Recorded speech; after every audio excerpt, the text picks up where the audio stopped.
Claire Bretéché, anticonformiste, humoriste, subversive. Voilà. Incisive, tant par le dessin que par les histoires, elle ne s'épargne guère. Elle s'inscrit dans la lignée des grands scrutateurs de leur temps. La Bruyère, Molière, Woody Allen.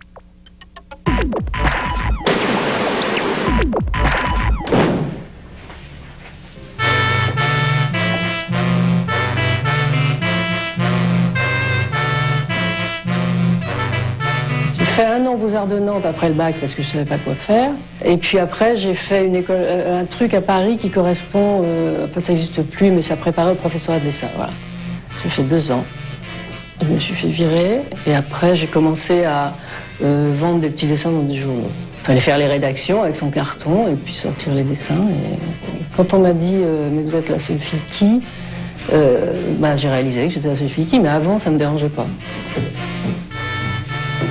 J'ai toujours fait de la BD étant enfant et le fait de faire les Beaux-Arts m'a complètement stérilisée parce que c'était pas du tout à la mode, c'était, faut bien dire, en 59, 60. J'ai essayé aussi de faire du dessin de mode, de faire de l'illustration de bouquins, de faire des couvertures de bouquins, de faire des choses comme ça, mais alors ça a été un bide absolu.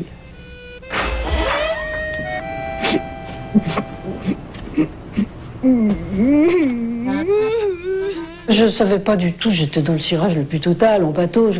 Ce qui est difficile pour des gens qui commencent à dessiner, c'est de se faire un style, justement.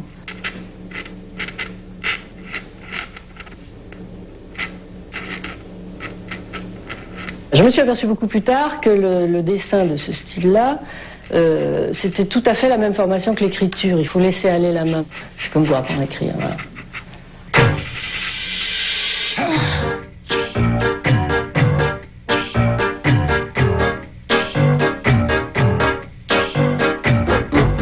Enfant, je copiais toujours les écritures de mes voisines. Tout le temps. Je me suis rendu compte après que j'avais fait la même chose avec le dessin. J'ai copié. J'ai pas copié, enfin je me suis largement inspirée de plusieurs dessinateurs. Je m'inspirais beaucoup, enfin à la limite de la Pompaison quand même. Et puis c'est comme ça qu'on arrive un jour à faire un truc et on se dit maintenant je vais faire comme ça, voilà. C'est vrai.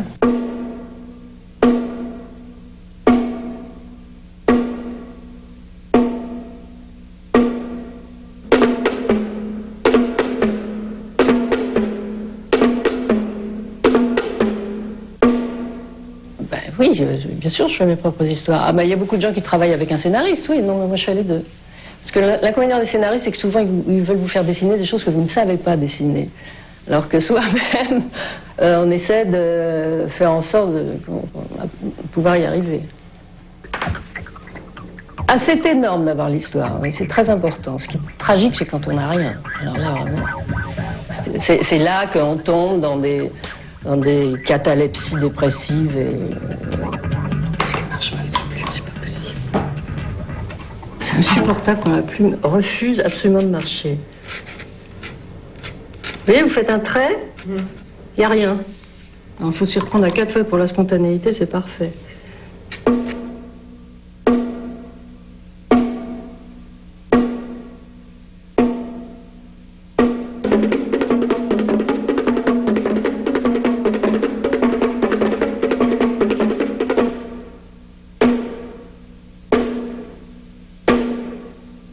Alors évidemment, quand vous êtes dans la situation inverse et que vous allez trouver une idée dont vous estimez à tort, à raison qu'elle est bonne, que vous avez un dessin qui vient bien, que le trait est bon, que les plumes marchent bien, que vous n'êtes pas emmerdé par ci ou ça, un tracas domestique quelconque, alors là vous atteignez un état de bonheur séraphique, c'est le nirvana absolu.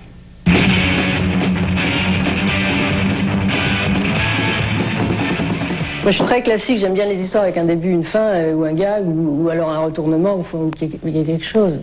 Donc, oui, il faut que j'attende d'avoir l'idée. Pour avoir l'idée, il faut gratouiller sur un papier.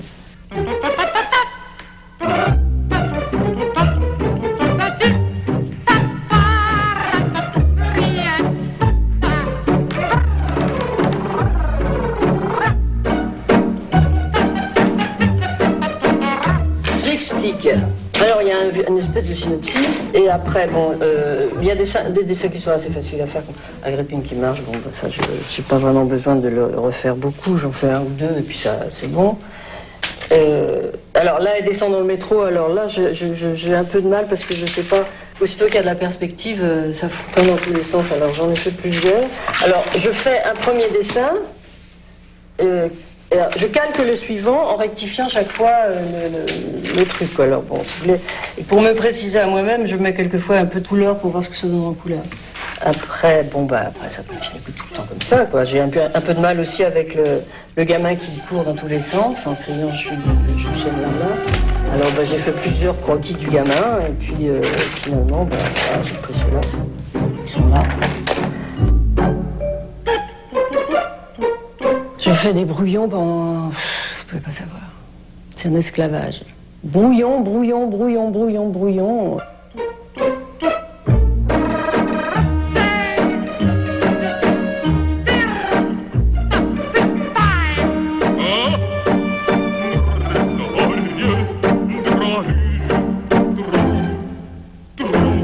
Les dialogues, c'est pas ce qu'il y a de plus difficile. Enfin, non, je parle dans mon cas. Non, mais je dis, les dialogues, c'est sûrement difficile, mais moi, je me contente d'assez peu, finalement. Je suis aidée par le fait d'avoir un fils de 17 ans. De temps en temps, j'entends des mots qui lui échappent et ça me fait tellement rire que je peux pas m'empêcher. Alors, j'ai pas pu m'empêcher de mettre mitonner, parce que mitonner, vous savez ce que ça veut dire mitonner, naturellement. Hein? Maintenant, vous savez pas. Moi non plus, je savais pas. Ça vient de mythe, M-Y-T-H. Et mitonner, ou faire des mythos, ça veut dire mentir, tout simplement. Raconter des salades. Alors, mitonner, c'est trop bien.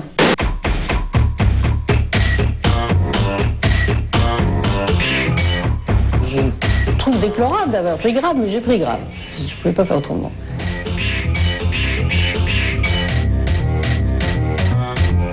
Quand on lit une BD, c'est pas pour se fatiguer.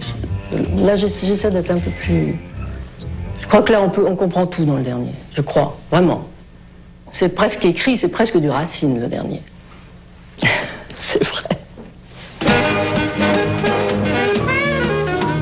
Depuis les années 60, Claire Bretéchi promène sur nous son regard acéré. Dans les années 70, les frustrés entrent au Nouvel Observateur et font un tabac. Chaque semaine, les lecteurs se précipitent sur sa page pour se mirer tels qu'elle les voit, avec leurs préoccupations égocentriques, leurs fringues, leurs frics, leurs chénifis, leurs vacances, leurs mômes, leurs problèmes de couple, pour se mirer et se marrer en ce miroir.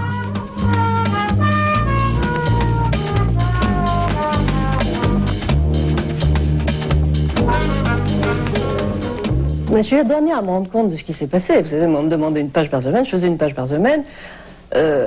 C'était pas totalement inconscient, mais presque. C'était, moi, mon seul souci, c'était de torcher une histoire qui tienne debout, voilà. Et puis j'ai fait un truc sur les femmes enceintes parce que, à l'époque, j'étais en fin de course pour Pancloc moi-même, et toutes mes amies autour étaient enceintes.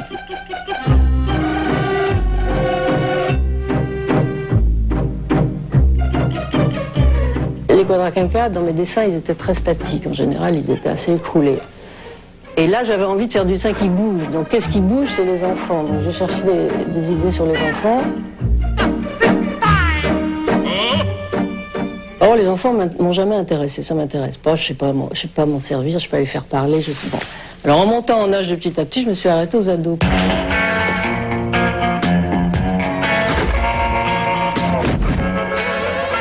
Parce que les ados, c'est un bon âge.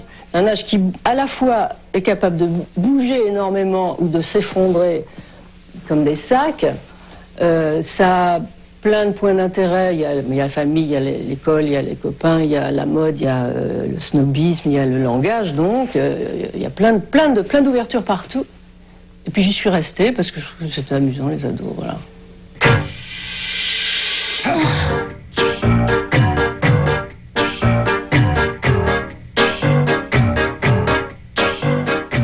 Elle représente pratiquement toujours ces personnages avec une silhouette de profil. C'est-à-dire que même quand elle dessine un 3/4, on a toujours une silhouette de profil. C'est là où il nous a fallu, nous, chercher un standard, une silhouette de profil qui soit adaptable pour que toute l'équipe d'animation puisse la dessiner de la même manière. Il te rôle des gades. Ça me froisse de parler de ça. Je suis très prude comme pouf. Et qu'est-ce que tu fais quand tu sors avec lui? Bah, on s'éclate. L'orientation de la colonne vertébrale, c'est ce qui donne l'idée d'Agrippine et de son humeur. C'est-à-dire que si, c'est tout simple, mais si on a la colonne vertébrale orientée dans ce sens-là, on a soit la fierté, soit la grande surprise. Si on l'a orientée dans l'autre sens, c'est que quand elle s'affaisse dans ce sens-là, on a déjà soit la morosité ou la déprime. C'est aussi parlant que les yeux. C'est beaucoup dans la pose, dans l'attitude générale et aussi dans la façon de porter les vêtements que les personnages se différencient. Pas du tout sur le profil qui est pratiquement le même pour tous.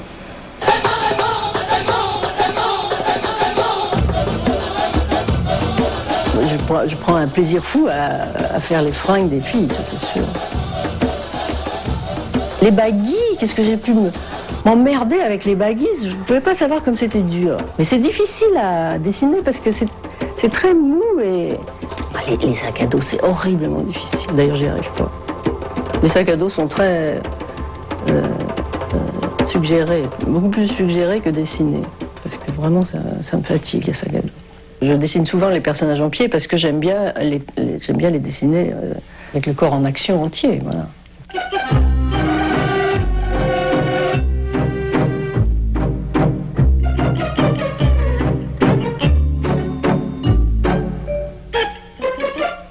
Alors pour les doigts, je suis obligée d'avoir une glace, un miroir, parce que sinon j'y arrive pas. Enfin, les mains ont toujours l'air d'être faites n'importe comment, mais en fait, non pas, je ne veux pas dire par là qu'elles soient bien faites, mais qu'il faut qu'elles soient expressives, voilà.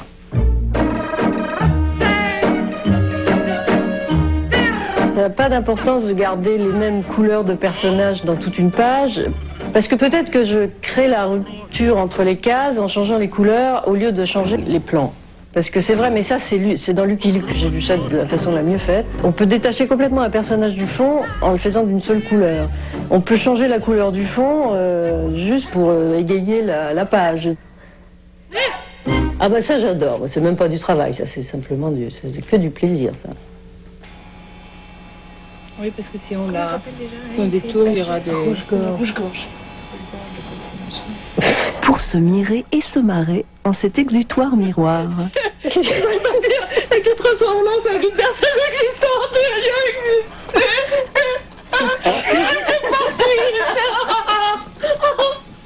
C'est pas dit de faire exploser le matériel de la gestion. C'est qui la personne existante? avec un air de ressemblance. Avec qui? Avec vous?